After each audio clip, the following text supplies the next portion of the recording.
The U.S.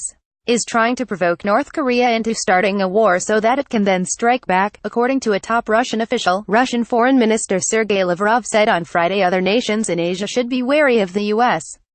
ambitions and motivations in the region. We are alarmed that, in the last 2 months when North Korea conducted no tests or rocket launches, it seemed that Washington was not happy about that, and tried to do things that would irritate and provoke Pyongyang, Lavrov said, referring to U.S.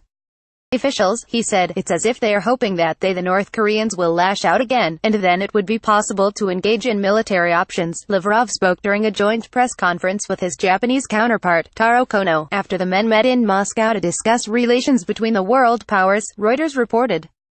He questioned why the U.S. had passed new sanctions against North Korea and held military exercises in the region in recent weeks, even though Pyongyang had not taken action against Washington during the same period. He suggested Japan has done little to discourage heated tension from the U.S. aimed at North Korea.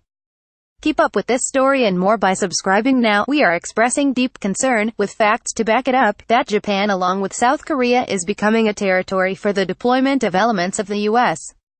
global missile defense system, which is being rolled out in that region under the pretext of the North Korea threat. Lavrov said, we have no problems directly with Japan, we do not see risks there.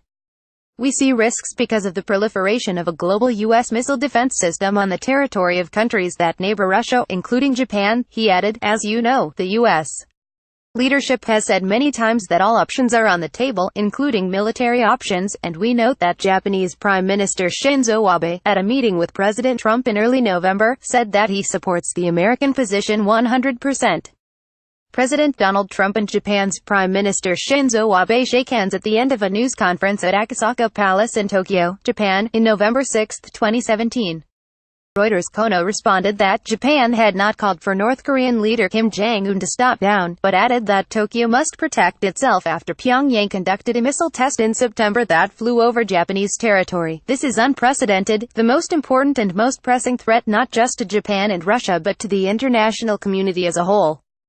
It's absolutely unacceptable, Kono said, speaking through an interpreter. We believe it's necessary to use all possible means and to increase the pressure on North Korea as much as possible to stop its nuclear program and the rocket launches.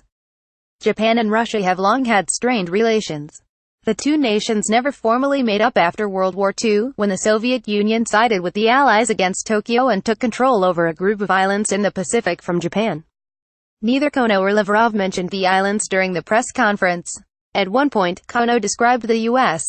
as a friend in the battle to temper North Korea's nuclear ambitions. Japan welcomes the position of the United States, which is that to protect Japan and South Korea, all means of deterrence will be used, he said. After President Donald Trump declared North Korea as state sponsors of terrorism last week, both South Korea and Japan applauded the decision. I welcome and support the designation as it raises the pressure on North Korea, Japanese Prime Minister Shinzo Abe told reporters.